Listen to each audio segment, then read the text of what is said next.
السلام علیکم ورحمۃ اللہ وبرکاتہ۔ میرے پیارے آقا علیہ الصلاۃ والتسلیم کے پیارے دیوانوں، خاتون جنت حضرت فاطمۃ الزہرا رضی اللہ عنہا کی کنیزوں، سچی حکایات کے درس نمبر 179 ایپیسوڈ نمبر 179 میں آپ تمام کا استقبال ہے۔ میں گزارش کروں گا ان تمام حضرات سے جو سوشل میڈیا کے دوسرے پلیٹ فارمز پر ہمارے اس درس کو سن رہے ہیں، فیس بک کے ذریعے، واٹس ایپ کے ذریعے، انسٹاگرام کے ذریعے، وہ ہمارے SDI آڈیو چینل کو یوٹیوب پر ضرور سبسکرائب کر لیں، بیل آئیکن پر کلک کریں تاکہ پہلے کے تمام ایپیسوڈز کو وہ سن سکیں اور آئندہ آنے والے ایپیسوڈز کی نوٹیفیکیشن بآسانی مل سکے۔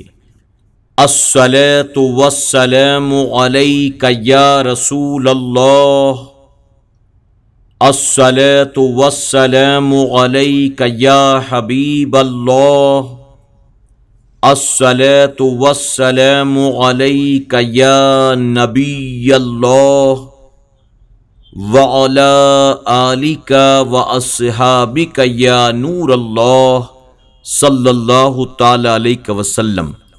میرے پیارے آقا علیہ الصلاۃ والتسلیم کے پیارے دیوانوں، خاتون جنت حضرت فاطمۃ الزہرا رضی اللہ عنہا کی کنیزوں، اس وقت ہم اور آپ سچی حکایات کے 9ویں باب سے خلفاء و سلاطین کے تعلق سے حکایات سن رہے ہیں۔ کل کے درس میں ہم نے حکایت نمبر 564 دو ملعون کا آدھا حصہ سنا تھا۔ آج انشاءاللہ اس کے آگے ہم سنیں گے، لیکن اس سے پہلے ہم نے کل تک جو سنا تھا اسے ایک بار پھر سے سمجھ لیتے ہیں۔ سلطان نور الدین ابن جنگی، ان کے خواب میں حضور اکرم صلی اللہ علیہ وسلم 3 راتوں تک مسلسل تشریف لاتے ہیں۔ حضور اکرم صلی اللہ علیہ وسلم نے 2 لوگوں کا چہرہ دکھایا اور دکھانے کے بعد حضور اکرم صلی اللہ علیہ وسلم نے سلطان نور الدین سے فرمایا کہ ان لوگوں کے شر سے تم مجھے بچا لو۔ میرے پیارے آقا علیہ الصلاۃ والتسلیم کے پیارے دیوانوں، خاتون جنت حضرت فاطمۃ الزہرا رضی اللہ عنہا کی کنیزوں، جب سلطان نور الدین نے 3 راتیں متواتر یہ خواب دیکھا تو فراست ایمانی سے وہ سمجھ گئے کہ یقیناً مدینہ منورہ میں کوئی واقعہ ہوا ہوگا۔ تیسری رات سلطان نور الدین بہت سا خزانہ ساتھ لے کر اپنے 20 ساتھیوں کے ساتھ مدینہ منورہ کے لیے راتوں رات روانہ ہوتے ہیں۔ 16 دن تک سفر طے کرنے کے بعد وہ مدینہ شریف میں داخل ہوئے اور داخلے کے ساتھ انہوں نے اعلان کرا دیا کہ آج مدینہ منورہ میں دیناروں کی بارش ہوگی، تو تمام لوگ دینار لینے کے لیے جمع ہو جائیں۔ فرمایا گیا کہ پورا شہر سلطان نور الدین کے اس اعلان پر جمع ہو گیا۔ یکے بعد دیگرے لوگ سلطان نور الدین کی نظر کے سامنے سے گزرتے رہے اور اپنے حصے کا مال لیتے رہے۔ جب تمام شہر والے مال لے کر چلے گئے، سلطان نور الدین نے دیکھا کہ جو حضور اکرم صلی اللہ علیہ وسلم نے 2 لوگوں کا چہرہ دکھلایا تھا، ان کا حلیہ بتایا تھا، پورے شہر والوں میں ان جیسا کوئی نظر نہیں آیا۔ آخر کار سلطان نور الدین نے مسجد نبوی شریف کے خدام کو بلایا اور دریافت کیا کہ کیا تمام شہر والے مال لے کر چلے گئے، کوئی باقی تو نہیں رہ گیا؟ تو مسجد نبوی شریف کے خدام نے بتایا کہ تمام شہر والے آ کر چلے گئے، ہاں لیکن 2 لوگ جو خدا رسیدہ بزرگ ہیں، جو مسجد نبوی شریف کے مغرب کی جانب رہتے ہیں، دن رات اللہ اللہ میں لگے رہتے ہیں، ان 2 لوگوں کے علاوہ باقی تمام شہر والے آ کر چلے گئے۔ اب آگے سلطان نے حکم دیا ان دونوں کو حاضر کیا جائے۔ کچھ دیر کے بعد 2 آدمی سلطان کے سامنے لائے گئے۔ سلطان نے آنکھ اٹھا کر دیکھا تو ایک نظر میں پہچان لیا کہ یہ وہی 2 شخص ہیں جن کی طرف حضور اکرم صلی اللہ علیہ وسلم نے خواب میں اشارہ فرمایا تھا۔ سلطان نے پوچھا کہ تم دونوں کہاں رہتے ہو؟ کہنے لگے کہ روضہ مطہرہ کی مغرب کی جانب مسجد کی دیوار سے بنا ہوا ایک ویران سا مکان ہے، ہم اس میں رہتے ہیں۔ سلطان نے انہیں وہیں پر چھوڑا اور خود سیدھا اس مکان میں داخل ہو کر اس نے ہر طرف دیکھنا شروع کیا۔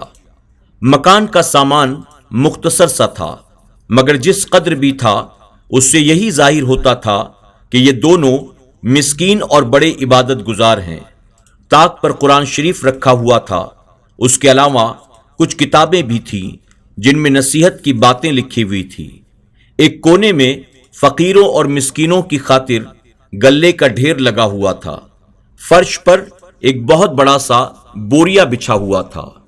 ان میں سے کوئی چیز ایسی نہیں تھی جسے دیکھ کر اعتراض کیا جائے۔ سلطان حیران تھا کہ بھلا اب کیا کریں۔ آخر میں خود بخود اس کا ہاتھ بوریے کی طرف بڑھا کہ دیکھے تو صحیح اس کے نیچے کیا ہے۔ بوریے کا اٹھنا تھا کہ ایک خوفناک حقیقت سامنے آ گئی۔ ان ملعونوں نے، جن کا گھر گھر چرچا تھا، ایک نقب لگا رکھی تھی جس کا رخ حجرہ نبوی شریف کی طرف تھا۔ پاس ہی ایک بڑا سا گڑھا تھا جس میں کھدی ہوئی مٹی بھر دی جاتی تھی، اور رات کو یہ دونوں مٹی کو بھر بھر کر بقی کے میدان میں ڈال آتے تھے۔ سلطان نے ان دونوں خبیثوں کو موقع پر طلب کر کے غضبناک لہجے میں پوچھا، سچ سچ بتاؤ تم کون ہو اور تم نے یہ حرکت کیوں کی؟ پہلے تو انہوں نے ادھر ادھر کی باتیں کرنا شروع کی، لیکن پھر سر پر موت منڈراتی دیکھ کر سوچا اب راز چھپانا بیکار ہے۔ نڈر ہو کر بولے، ہم نصرانی ہیں، ہماری قوم نے ہمیں اس کام پر مقرر کیا ہے۔ ہم حاجیوں کے بھیش میں مدینہ منورہ پہنچ کر اور نقب لگا کر تمہارے پیغمبر کی قبر تک پہنچ جائیں اور ان کی لاش کو نکال لیں اور بے آبرو کریں۔ معاذ اللہ، ہمارا کام ہو ہی چکا تھا کہ نقب قبر کے قریب پہنچنے ہی والی تھی کہ اچانک آسمان پر بادل گرجا، چکر چلنا شروع ہوا اور تم پہنچ گئے۔ سلطان کی اس وقت عجیب حالت تھی، دل الٹ گیا، جگر پانی ہو کر آنکھوں میں آ گیا۔ وہ اتنا رویا کہ داڑھی آنسوؤں سے تر ہو کر رہ گئی۔ پھر جلال میں اٹھا اور نقب کے سامنے ہی ان دونوں ملعونوں کی گردنیں تلوار سے اڑا دی۔ ان کی ناپاک لاشیں آگ کے ایک دہکتے ہوئے لاوے میں ڈلوا دیں۔ رسول اکرم صلی اللہ علیہ وسلم کی بارگاہ میں گستاخی کا یہی انجام ہونا چاہیے۔ اس کے بعد سلطان کے حکم سے حجرہ نبوی کے چاروں طرف گہری خندق کھودی گئی، جسے پگھلے ہوئے شیشے سے پاٹ دیا گیا تاکہ پھر کسی خبیث نقب زن کا ہاتھ حضور اکرم صلی اللہ علیہ وسلم کی آرام گاہ تک نہ پہنچ سکے۔ سبق: ہمارے حضور صلی اللہ علیہ وسلم قبر انور میں آرام فرما ہو کر بھی زندہ ہیں، سارے عالم کے نیک اور بد اعمال کو دیکھ رہے ہیں اور سب کچھ جانتے ہیں۔ یہ بھی معلوم ہوا کہ ہمارے حضور صلی اللہ علیہ وسلم کا حیات النبی ہونا، آپ کے جسم انور کا محفوظ ہونا، ایک ایسی حقیقت ہے جسے نصرانی بھی تسلیم کرتے ہیں۔ جبھی تو وہ حضور اکرم صلی اللہ علیہ وسلم کے جسم اطہر کو قبر انور سے نکال لانے کے لیے اتنی دور دراز سے آئے تھے۔ پھر جو برائے نام مسلمان حضور اکرم صلی اللہ علیہ وسلم کو مر کر مٹی میں ملنے والا جانے یا لکھے، وہ نصرانیوں سے بھی گیا گزرا ہوا کہ نہیں۔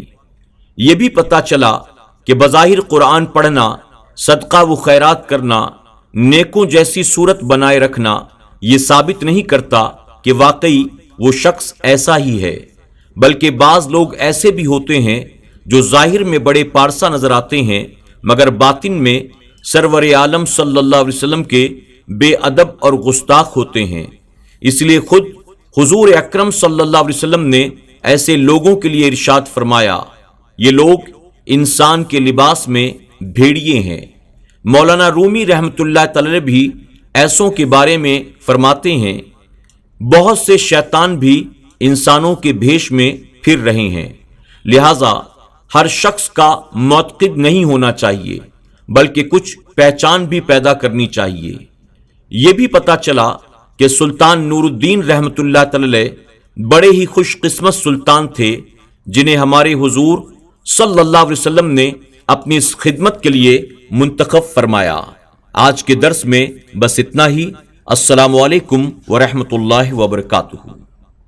سچی حکایات کے تمام ایپیسوڈز کو سننے کے لیے یوٹیوب پر SDI آڈیو پر ضرور وزٹ کریں، سبسکرائب کریں، بیل آئیکن پر کلک کریں اور اپنے دوست احباب کے ساتھ ضرور SDI آڈیو کو شیئر کریں۔